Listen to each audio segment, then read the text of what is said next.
Addition of aqueous ammonia to a pink colored addition of excess aqueous ammonia to a pink colored aqueous solution of MCl2.6H2X and H4Cl gives an octahedral complex Y. अब देखिए क्या कह रहा है कि MCl2.6H2O है जो कि X है आपका, राइट। अब इसको NH4Cl और एक्सेस एक्वस अमोनिया में डाला तो राइट, तो एक ऑक्टाहेड्रल कंपाउंड दे रहा है Y in the presence of air, ठीक है। इस एक्वस सॉल्यूशन जो ये Y है behaves as an 1:3 electrolyte, okay, 1:3 electrolyte. The reaction of X with excess HCl at room temperature result in the formation of blue colored complex Z। ये देखिए ये compound क्या है, ये ब्लू कलर्ड कॉम्प्लेक्स है Z। The calculated spin only magnetic moment of X and Z is 3.85, ये 3.87 इसकी है, Z की भी 3.87 है, whereas it is 0 for complex Y, इसकी 0 म्यू है, राइट। नाउ एक बात और ध्यान रखिए कि जो ये कंपाउंड है ये आपका पिंक कलर का है, ये चीज मिल गई अब मुझे। अब आप एक बात देखिए गाइज, अब इसको क्वेश्चन कैसे करना है, मैंने बताया था आपको लिगेंड सब्स्टिट्यूशन जो रिएक्शंस हैं वो आनी चाहिए जब भी। अब देखिए MCl2 में इसमें थोड़ा सा वैसा हो सकता है आपको, लेकिन बहुत ध्यान से सुनिएगा।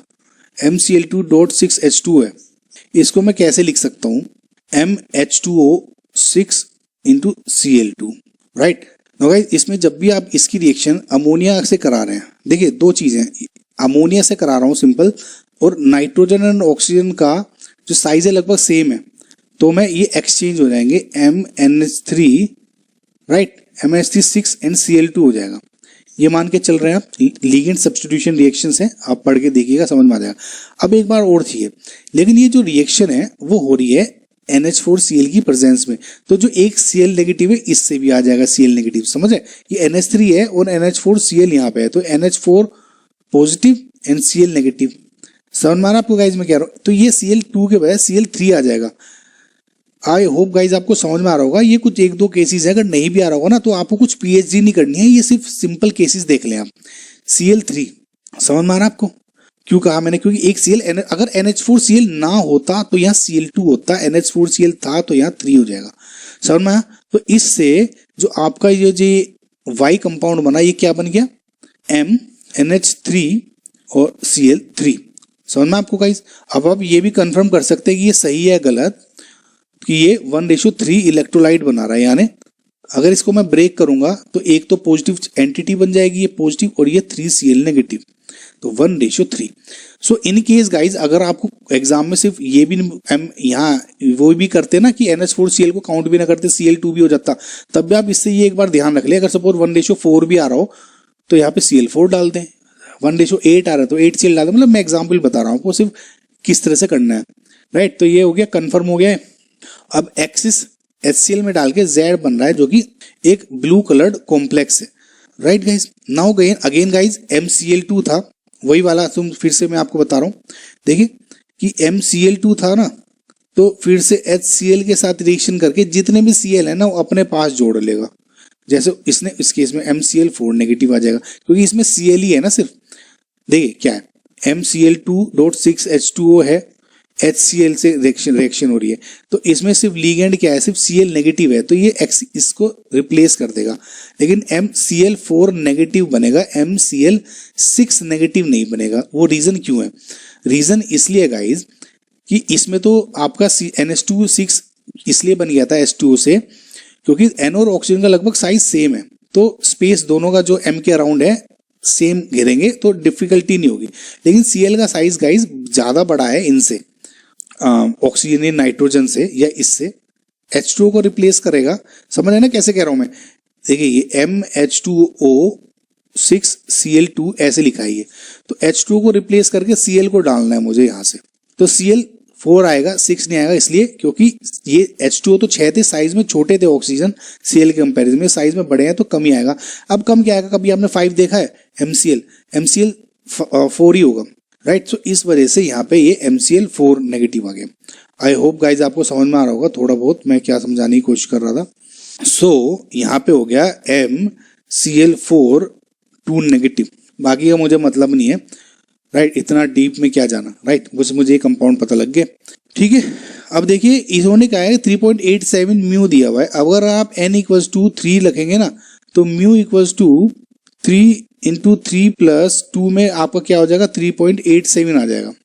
यानी अनपेयर्ड इलेक्ट्रॉन इसमें भी 3 है, इसमें भी 3 है, ये पैरामैग्नेटिक है। अब अनपेयर्ड इलेक्ट्रॉन अगर 3 हैं तो इसका मतलब जो ये जो शेल है आपका, ये जो कॉमन हो जाएगा, कौन कौन कौन सा होता है इसमें, या तो D7 हो सकता है ये, या D3 हो सकता है। समझ रहे गाइस आप? अब D7 कैसे, देखिए क्योंकि ये Cl एक वीक फील्ड लिगेंड है, 1 2 3 4, तो 1 2 3 4 5 6 7 3 इलेक्ट्रॉन्स खाली हैं। और अगर D3 में देखेंगे तो 1 2 3 इसमें 3 इलेक्ट्रॉन खाली है। लेकिन गाइज हम D7 को कंसीडर करेंगे, क्यों करेंगे? अब देखिए आप एक बात आप नोट करिए, यहाँ पे इस तरह से होगा। अगर ये वीक फील्ड लिगेंड है तो ये आउटर स्पिन को, आउटर जो कॉम्प्लेक्स बनाएगा, इनर नहीं बनाएगा। इनर कौन बनाते हैं? स्ट्रॉन्ग फील्ड वाले। तो अगर ये 3 यहाँ पे है तो ये इसको ये जगह कब घेर पाएगा? जब स्ट्रॉन्ग है। तो इसका मतलब ये यहीं जोड़ेगा, Cl है ना, तो ये खाली जगह चली गई तो ये हो ही नहीं सकता। समझ में? मैं थोड़ा हिट एंड ट्रायल यूज कर रहा हूँ गाइस इसमें। अब इसमें 3 है तो ये बिल्कुल मैच कर रहा है इसमें, Cl समझ में आ रहा है आपको गाइस? तो इसकी जो क्या हो गया आपका, D7 यूज कर लिया मैंने, D7 यूज कर लिया तो यानी sp3 हाइब्रिडाइजेशन होगी आपकी Z की। तो Z is a tetrahedral complex, yes tetrahedral complex का D सही है आपका। सिमिलरली अब ये तो हो गया, अब ये क्या है? D6 था। सिमिलरली क्या है, देखिए इसमें 0 है, यानी मैग्नेटिक मूवमेंट इसमें जो 0 दिया है, यानी अनपेयर्ड इलेक्ट्रॉन्स में 0 होने चाहिए। तो ये D7 था तो मैं इसको क्या मान लेता हूँ? D6 मान लेता हूँ। अदरवाइज D2 D4 D6 किसी में भी हो सकता है, लेकिन क्योंकि D7 था तो मैंने इसे D6 मान लिया। अब D6 मान लूंगा तो अब देखिए 1 2 3 4 इलेक्ट्रॉन्स को मुझे पेयर करना है, 3 6 को। ये क्या है? स्ट्रॉन्ग फील्ड लिगेंड है। तो 1 2 3 4 5 एंड 6, तो 1 2 NH3, एक ये NH3 और 3 4 5 6, यानी D2sp3 हाइब्रिडाइजेशन होगी। D2sp3 यानी Y आपका क्या हो गया? D2sp3 हाइब्रिडाइजेशन में, यानी A भी सही हो गया। अब क्या बोला? Addition of silver nitrate to Y gives 2 equivalent of AgCl। Again वही गाइस, सेम रिपीट हो गया। अब देखिए इसको मैं हटा देता हूं। ये क्या है? MnH3 6 बाहर Cl3 है, तो AgNO3 दूंगा तो 3 AgCl बनाएंगे ना। मैंने आपको बताया जितने 3L, तो 2 नहीं दे रहे, राइट, सिल्वर क्लोराइड, तो ये गलत है। So when X and Y are in equilibrium at 0 degree centigrade the colour of solution is pink. X and Y है, ठीक है। अब ये है ऑक्टाहेड्रल कॉम्प्लेक्स में, राइट, ऑक्टाहेड्रल है, ये 6 H2O है इसमें, ऑब्वियसली 6 N है, कोऑर्डिनेशन नंबर 6 है, तो ऑक्टाहेड्रल। ये कोऑर्डिनेशन नंबर 4 है, तो ये टेट्राहेड्रल, या फिलहाल तो टेट्राहेड्रल ही आ रही है। अब ऑक्टाहेड्रल के केस में या टेट्राहेड्रल केस में लो टेम्परेचर है, राइट, तो क्या होगा? जो ऑक्टाहेड्रल के केस में CFSC क्रिस्टल फील्ड जो स्प्लिटिंग एनर्जी है इज हाई।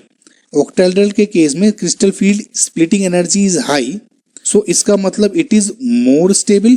मोर स्टेबल इसका मतलब जो X है वो ज्यादा स्टेबल है, डोमिनेंट है, तो यानी सॉल्यूशन पिंक कलर का होगा, राइट। सो नेक्स्ट क्वेश्चन को ये भी सही हो गया, तो A C एंड D आपका करेक्ट है।